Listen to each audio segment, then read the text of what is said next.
Vamos lá, já que a gente está falando de cidade, deixa eu cumprimentar o meu amigo, arquiteto e urbanista Sérgio Mício, que é uma das mentes mais brilhantes para se falar em Belo Horizonte sobre essa lógica fantástica que é mobilidade, revitalização, novas cidades, cidades inteligentes, cidades de 15 minutos. Sérgio Mício, prazer falar com você mais uma vez.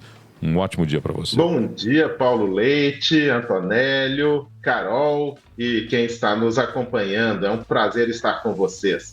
Bom, Sérgio, vamos falar um pouquinho sobre essa lógica que a gente já conversa há mais tempo, que é a revitalização de uma cidade que precisa de gente. Cidade foi feita para pessoas, para os seres humanos, e ela tem que se revitalizar a cada tempo. Em Belo Horizonte nós temos o centro da cidade, a Savassi, o Barreiro, a Floresta, enfim, uma série de regiões que tinham uma vida comercial e de convivência própria e que aos poucos foram perdendo essa vocação.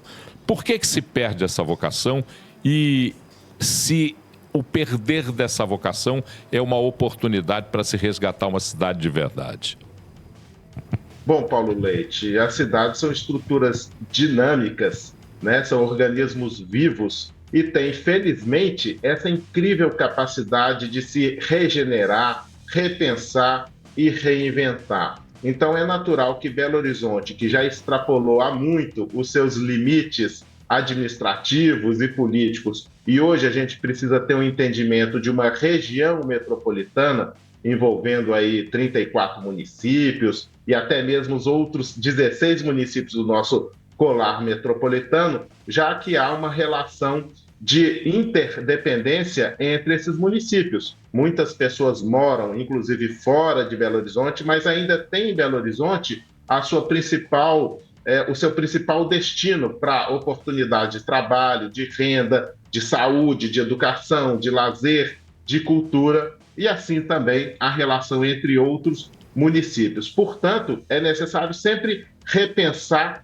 diversas áreas e regiões da nossa cidade. E, de fato, como você colocou, diversas porções do nosso território tinham uma determinada vocação e hoje caminham ou em um processo de degradação, de esvaziamento, ou até mesmo de redução da sua dinâmica econômica. Então, é importante esse olhar para que a gente possa repensar a cidade e, principalmente, Paulo, neste momento, trazer mais diversidade de uso, ocupação e até mesmo de renda e oportunidades para essas diversas regiões e centralidades de Belo Horizonte. Ô Sérgio, quando a gente fala, por exemplo, em revitalizar, retrofit, revitalização, redimensão, revocacionamento. Vamos falar um pouquinho sobre isso. É possível pegar, por exemplo, e vamos ser pontuais, o centro de Belo Horizonte, a Savassi, a Floresta, e dar a eles novamente a vida e a importância que esses lugares já tiveram na vida das pessoas?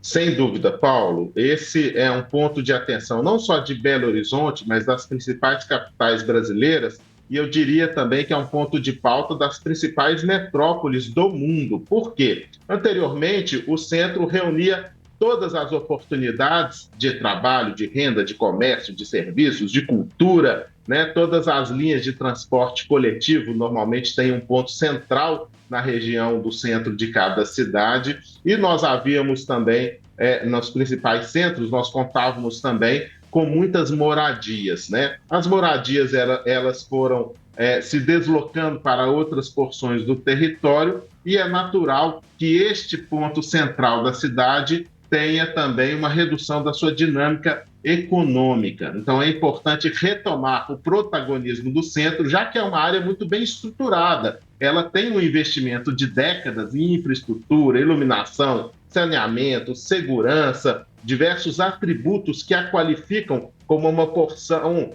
da cidade privilegiada.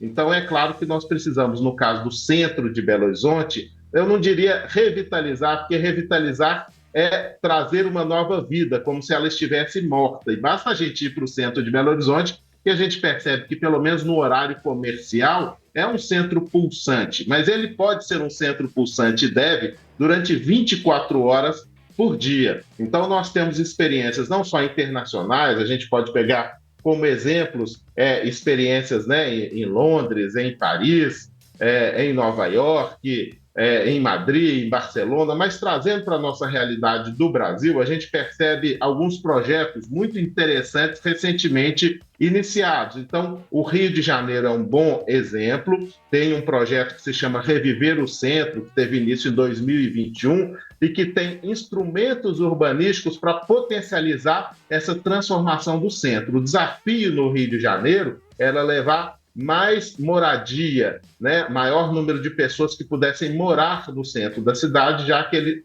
conta com muitas estruturas institucionais, comerciais e de serviços. No caso de Belo Horizonte, nós temos também a necessidade de levar mais moradias, mas nós já contamos com uma oferta também muito interessante de outros equipamentos no entorno do centro. Então, é uma oportunidade para levar uma diversidade de uso, de ocupação, mas também de renda, Paulo, inclusive pensando em requalificar, retrofitar alguns edifícios para que eles possam abrigar até mesmo habitação de interesse social, já que é uma área muito bem estruturada, como eu comentei. Agora vamos falar um pouquinho sobre a cidade de 15 minutos, essa lógica que a gente tem de não precisar sair da onde a gente mora para poder viver a cidade. Essa cidade de 15 minutos resume-se em quê, Sérgio?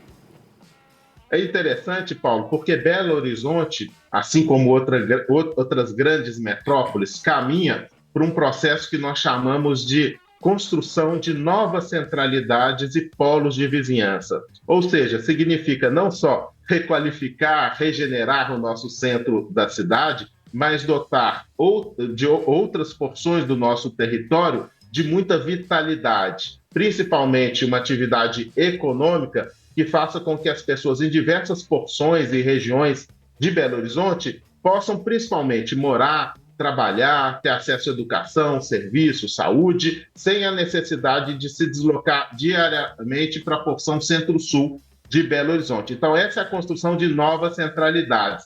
Então, nós teríamos como se fosse, né, um conjunto de pequenas cidades, né, diversas células distribuídas por Belo Horizonte, onde você poderia, num curto espaço de tempo, porque veja que o deslocamento hoje nós medimos não em quilômetros mais, mas em tempo, né? Num curto espaço de tempo, realizar as nossas principais necessidades cotidianas. Então, sair de casa, acessar oportunidades de trabalho, de renda, estudo, saúde, cultura, entretenimento, serviços, tudo num curto espaço de tempo, de cerca de 15 ou 20 minutos. E podendo fazer, Paulo, olha que incrível, até mesmo esses trajetos, prioritariamente, a pé ou de bicicleta. Então, claro que isso ainda é um sonho dentro da realidade de Belo Horizonte, mas a política urbana e os diversos instrumentos sociais, econômicos, urbanísticos, ambientais podem apoiar e catalisar, potencializar esse processo de constituição de inúmeras centralidades. Agora, atualmente, Belo Horizonte está investindo com recursos, né, daquela outorga onerosa